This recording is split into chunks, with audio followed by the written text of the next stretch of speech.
Ladies and gentlemen, picture a cold winter afternoon in a small suburban town in the United States. An 82-year-old woman, her hair silver with age, sits in an old armchair by the window, her tired eyes gazing out at a snow-covered street. There's no ring of the telephone, no sound of grandchildren's footsteps, only the faint whistle of wind seeping through the cracks of the door, a chilling whisper of solitude. She was once a nurse, saving hundreds of lives during World War II, but now she's left with a silence so heavy it feels suffocating. This isn't a tale I've spun from imagination, it's the daily reality for millions of elderly people across developed nations like the United States. Loneliness, it sounds simple, doesn't it? A fleeting pang when it rains or when you're alone in an empty room. But for the elderly, loneliness is a silent storm, sweeping away their health, their joy, and even the meaning of their lives. Why, in a modern society with skyscrapers, self-driving cars, and an internet that connects the globe, are those who once held us up left to fade into obscurity? Today, I invite you to join me on a journey into this issue, one far more serious than we might realize, yet brimming with hope if we act in time. We'll explore the causes, the devastating effects, and real-life stories that bring this crisis to light, all in search of ways to make a difference. Let's begin, because every moment we spend listening is a spark of hope for those quietly enduring this storm. Causes of loneliness and social isolation among the elderly. Before we dive into the gravity of this issue, we must first understand why loneliness has become an unwelcome companion for so many elderly people in the United States. The reasons are numerous, weaving together like a complex web that traps seniors in a cycle of isolation. First, the changing family structure plays a major role. In the U.S., the traditional multi-generational household where grandparents, parents, and children live under one roof has largely vanished. According to the U.S. Census Bureau, over 27% of people aged 65 and older lived alone in 2020, a figure that has doubled over the past few decades. Children grow up, move away, and build careers in distant cities, leaving their parents behind in empty homes. I once heard a story from a friend in Texas who said, "My mom lives 300 miles away. I want to visit her more, but work and my own family mean I can only make it a few times a year." This isn't neglect, it's the reality of modern life. Second, the loss of loved ones and friends delivers a profound blow. As people age, they often face the passing of spouses, siblings, or lifelong friends. A study from the University of Chicago found that over 50% of people aged 75 and older lose at least one close peer within 5 years. When these intimate bonds break, their emotional support network crumbles and loneliness begins to creep in. Third, declining health and mobility are significant contributors. Many elderly individuals suffer from chronic conditions like arthritis, heart disease, or hearing loss, making it difficult to leave home or engage in social activities. Imagine this: if you couldn't drive or hear a conversation clearly at a gathering, how would you feel? They don't want to burden others, so they stay home, and isolation deepens. Fourth, modern technology, a double-edged sword, exacerbates the problem. While the internet connects the world, many seniors can't keep up. According to the Pew Research Center, only 59% of Americans over 65 used the internet regularly in 2022. Those unfamiliar with Zoom, FaceTime, or social media are left behind, while their children and grandchildren immerse themselves in a virtual world instead of visiting in person. Finally, the culture of individualism in developed nations like the U.S. plays a part. Unlike Asian or African societies where community is central, Americans prize independence. This is great when you're young, but as you age, it can turn into isolation. Seniors often hesitate to ask for help, not wanting to bother anyone, and society rarely takes the initiative to reach out to them. The severity of the problem. Now that we understand the causes, let's confront the severity of this issue. Loneliness and social isolation aren't just sad stories, they're a full-blown public health crisis. According to the National Institute on Aging, NIA, About 1/3 of Americans over 65 live alone, and nearly 1/4 are considered socially isolated. These aren't small numbers, especially with the elderly population in the U.S. projected to reach 95 million by 2060. Listen to this, the World Health Organization, who states that loneliness increases the risk of premature death by up to 26%. To put that in perspective, that's as dangerous as smoking 15 cigarettes a day or living with severe obesity. Isn't that alarming? We spend billions fighting cancer and heart disease, yet few pay attention to this silent killer. A report from the National Academies of Sciences estimates that social isolation among the elderly costs Medicare about $6.7 billion annually, a sum that could fund hundreds of schools or hospitals.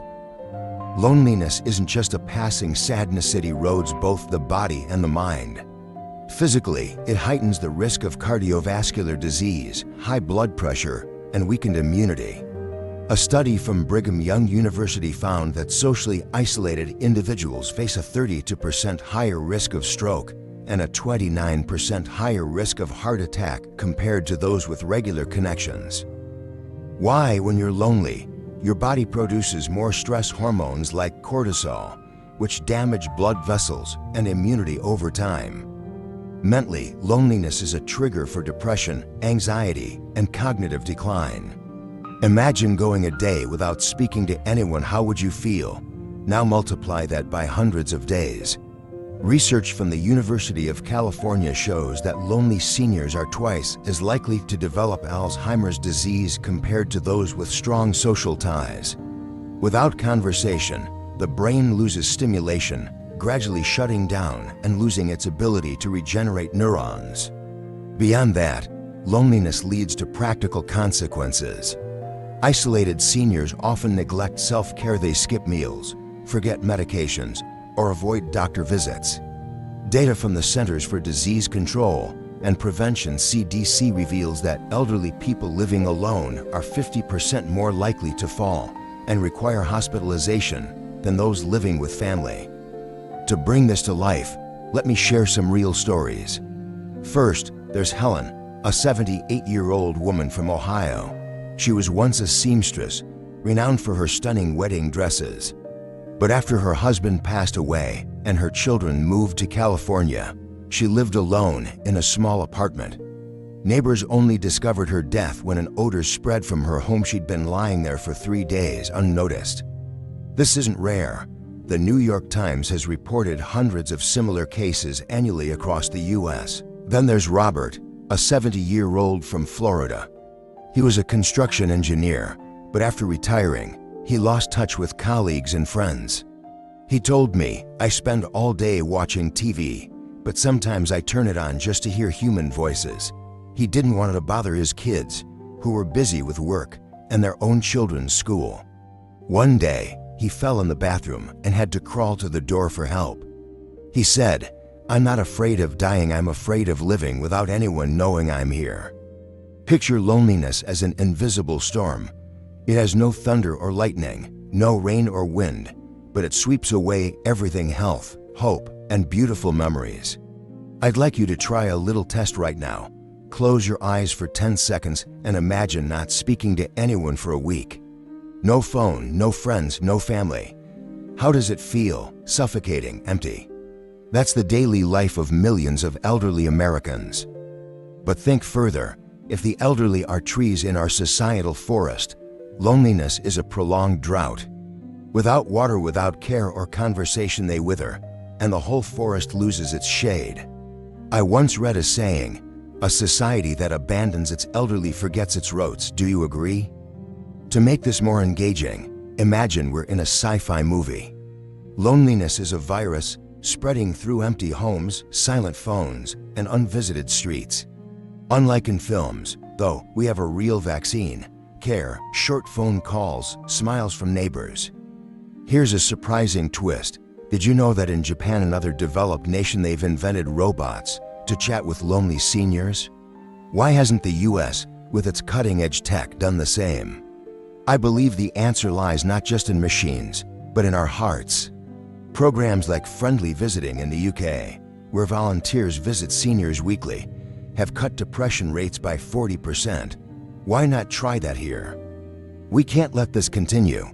Technology can be a lifeline, from apps like Silverline, connecting seniors by phone, to devices like Amazon Echo, letting them chat with virtual assistants. But more importantly, we need community action. A handshake from a neighbor, a call from a grandchild, or a weekend coffee chat can transform their lives. Local organizations could start clubs for seniors, dance lessons, painting classes, or just storytelling circles where they share their lives. Imagine this: if each of us spent 10 minutes a week calling an elderly person, we could brighten millions of gray days. Isn't that a miracle worth pursuing? Ladies and gentlemen, loneliness and social isolation among the elderly aren't just their problem, they're a mirror reflecting our society. In the United States, a nation of great achievements, we can't let those who built it fade into the shadows. Today, I've shared the causes, the harms, and real stories, all to remind us that every lonely senior is a cry for help we mustn't ignore. But I believe that with care and action, we can change this. A smile, a conversation, a hug, these small acts can be light in their storm. I hope this speech inspires you to look at the elderly around you with a bit more warmth, a bit more patience. Now, I'd like to ask you something. Have you ever felt empty, even for a moment? Or do you know someone, a grandparent, a neighbor quietly living in loneliness? If so, share it with me or the person next to you. Your story could be the first step toward collective action. Let today be more than a speech, let it be the start of change. Thank you for listening, and may our hearts always remain open to those who need it most.